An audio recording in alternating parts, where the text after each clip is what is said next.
मैं एक Rohingya Muslim हूँ। बर्मा में हम 2005 में बर्मा से निकल आए क्योंकि वहाँ पर मुसलमानों को जुल्म करते हैं। मुसलमानों को बोलते हैं ये तुम्हारा देश नहीं है, तुम लोग यहाँ से जाओ। कश्मीर में फर्जी इंडियन की फैक्ट्री कौन चला रहा है? कौन है जो रोहिंग्या मुसलमानों को भारतीय बना रहा है? जम्मू और कश्मीर में अभी भी चल रही है छापेमारी। रोहिंग्या मुसलमानों को पहचानने का काम है जारी।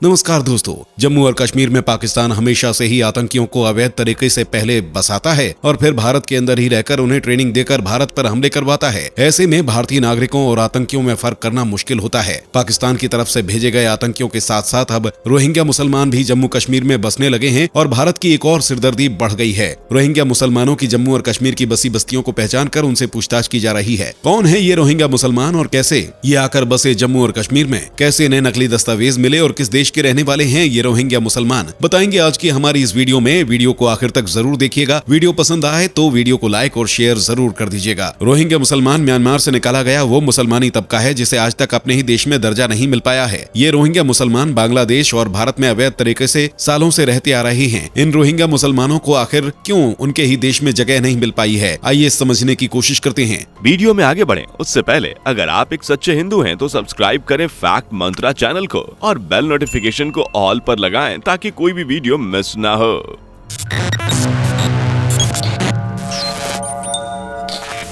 ये बात है साल 1948 की, जब म्यांमार को ब्रिटिश शासन से आजादी मिली थी और वह एक आजाद देश के रूप में दुनिया के नक्शे पर जगह बनाने में कामयाब हुआ था। म्यांमार में कोई आधिकारिक धर्म तो नहीं है, मगर यहाँ की 90% आबादी बौद्ध धर्म को मानती है। म्यांमार में रहने वाले कुछ प्रतिशत लोग मुसलमान भी हैं और यही रोहिंग्या मुसलमान कहलाते हैं। आजादी के बाद से ही यहाँ की बहुसंख्यक बौद्ध आबादी और मुस्लिम आबादी के बीच विवाद शुरू हो गया था। म्यांमार में रोहिंग्या मुसलमानों की आबादी लगातार बढ़ती ही जा रही थी, जिसने दोनों धर्मों के बीच की लड़ाई को भी गहरा कर दिया था। आखिरकार साल 1982 में म्यांमार के जनरल विन की सरकार ने मुसलमानों की संख्या बढ़ती देख देश में नया राष्ट्रीय कानून पारित कर दिया। ये वो कानून था जिसने रोहिंग्या मुसलमानों से उनकी राष्ट्रीय पहचान ही छीन ली थी। जी हाँ दोस्तों, रोहिंग्या मुसलमानों को म्यांमार का नागरिक मानने से ही म्यांमार की सरकार ने मना कर दिया और उनका नागरिक दर्जा छीन लिया गया। उसके बाद से म्यांमार में रहने वाले मुसलमानों को देश छोड़ने के लिए मजबूर कर दिया गया और साल 2012 में म्यांमार में सांप्रदायिक हिंसा के बाद से ये रोहिंग्या मुसलमान अपना देश छोड़कर आसपास के पड़ोसी देशों में जा बसे। इस सांप्रदायिक हमले में कई लोगों का नरसंहार भी हुआ था।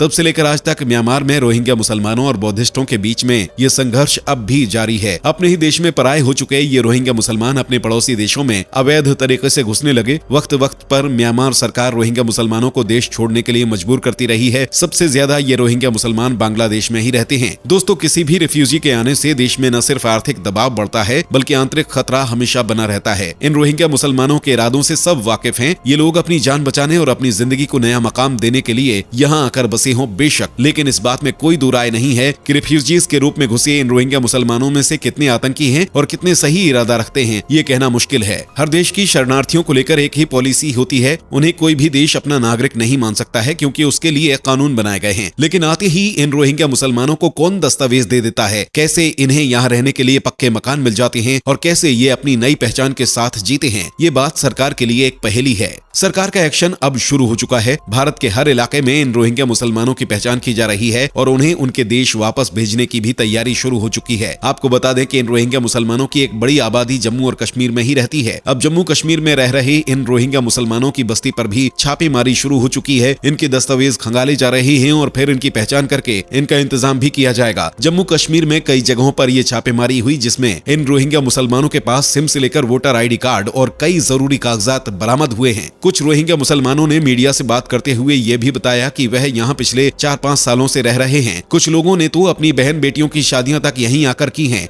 दोस्तों, ये रोहिंग्या मुसलमान ज्यादातर जम्मू इलाके में ही आकर बसे हुए हैं। जम्मू उत्तर भारत में हिंदू बहुल इलाका है। जम्मू के भटिंडी में ज्यादातर रोहिंग्या मुसलमान मिले हैं। दोस्तों, ये भी कहा जा रहा है कि रोहिंग्या मुसलमानों को जानबूझकर यहाँ बसाया गया था ताकि हिंदू बहुल इलाके में मुसलमानों की आबादी को बढ़ाया जा सके, क्योंकि मुस्लिम बहुल इलाके कश्मीर में ये रोहिंग्या मुसलमान ना के बराबर ही हैं। आपको बता दें कि इन रोहिंग्या रोहिंग्या मुसलमानों को जम्मू में बसाने के लिए NGOs पर आरोप लगे हैं और उनसे भी इस मामले में पूछताछ होनी बाकी है। इसके अलावा इन रोहिंग्या मुसलमानों को सिम किसने और कैसे दी, इसकी जांच होगी और जो दोषी होगा उस पर भी कार्रवाई होगी। आपको बता दें कि जम्मू कश्मीर में लगभग 5 जिलों में 39 जगहों पर इन रोहिंग्या मुसलमानों की बस्तियां मिली हैं, जहां लगभग 6523 रोहिंग्या मुसलमान रहते हैं। पुंछ, अनंतनाग, डोडा, जम्मू और सांबा में सबसे ज्यादा रोहिंग्या मुसलमानों की बस्तियां हैं। सभी 4 जिलों में रोहिंग्या मुसलमानों के तंबू आपको मिल जाएंगे। ये तंबू आर्मी कैंप, पुलिस लाइन और रेलवे लाइन के नजदीक बिना किसी रोक टोक के रोहिंग्या मुसलमानों ने लगाए हैं। यहाँ रहने वाले ये रोहिंग्या मुसलमान अपनी आजीविका चलाने के लिए यहाँ छोटे मोटे काम भी करते हैं। ज्यादातर रोहिंग्या मुसलमान अपने बच्चों के साथ कचरा बीनने का काम करते हैं, तो वहीं कुछ सीवरेज लाइन बिछाने के काम में लगे हुए हैं। इलेक्ट्रॉनिक सामान रिपेयरिंग और मांस की दुकानों पर भी ये रोहिंग्या मुसलमान काम करते नजर आ जाएंगे। ये कुछ काम है जो इन रोहिंग्या मुसलमानों की रोजी रोटी का साधन है। इसके अलावा आपको बता दें कि कुछ रोहिंग्या मुसलमान तो जम्मू म्युनिसिपल कॉर्पोरेशन में भी काम करते हैं, जहाँ इन रोहिंग्या मुसलमानों को दिहाड़ी मजदूरी के तौर पर काम पर रखा जाता है और बदले में 400 रुपए मेहनताना दिया जाता है। इसके उलट स्थानीय मजदूरों को महज 225 रुपए ही दिहाड़ी के रूप में मिलते हैं। एक आंकड़े की माने तो देश भर में लगभग 40,000 से ज्यादा रोहिंग्या मुसलमान अवैध तरीके से रह रहे हैं। लगभग 10,000 से ज्यादा रोहिंग्या मुसलमान तो अकेले जम्मू और इससे सटे जिले सांबा, पुंछ, डोडा और अनंतनाग में रहते हैं। म्यांमार से निकाले गए ये रोहिंग्या मुसलमान अब जम्मू को ही अपना दूसरा घर मानते हैं। सरकार की तहकीकात अभी भी जारी है और जम्मू में इन रोहिंग्या मुसलमानों की जांच भी चल रही है, ताकि इनकी पहचान करके इन्हें वापस इनके देश भेजा जाए या फिर शरणार्थी शिविर में भेजा जाए। इन रोहिंग्या मुसलमानों पर उत्तर प्रदेश और कोलकाता में भी कार्रवाई की गई थी, जिसमें कई रोहिंग्या मुसलमानों को जेल में तब तक बंद करने का आदेश है जब तक कि उनके बारे में सही जानकारी का पता न लगा लिया जाए। दोस्तों, रोहिंग्या मुसलमानों की तरफ से कोर्ट में अपील भी की गई है कि उन्हें भारत में ही शरणार्थी के तौर पर पहचान दी जाए और रहने का हक दिया जाए। दोस्तों, दिक्कत की बात यह है कि देश भर में जितने भी सांप्रदायिक दंगे हुए हैं, उनमें इन रोहिंग्या मुसलमानों के होने की बातें भी सामने आती रहती हैं। इसके अलावा आपको बता दें कि अवैध रूप से देश में घुसे इन रोहिंग्या मुसलमानों में से कितने आतंकी संगठनों से जुड़े हैं, इसका भी कोई डेटा हमारे पास नहीं है। यही वजह है कि ये रोहिंग्या मुसलमान देश की आंतरिक सुरक्षा के लिए खतरा माने जाते हैं। इन रोहिंग्या मुसलमानों पर देश की सरकार द्वारा चलाई जा रही इस कार्रवाई के बारे में आपकी क्या राय है, हमें कमेंट करके जरूर बताइएगा। वीडियो को लाइक और शेयर जरूर कर दीजिएगा। इसी तरह की वीडियोस को देखने के लिए हमारे चैनल को अभी सब्सक्राइब कर लीजिएगा। मुलाकात होगी अगली वीडियो में। Bye bye. दोस्तों, आपको स्क्रीन पर 2 और वीडियोस दिखाई दे रही हैं, जिसे देखने के लिए स्क्रीन पर क्लिक करें।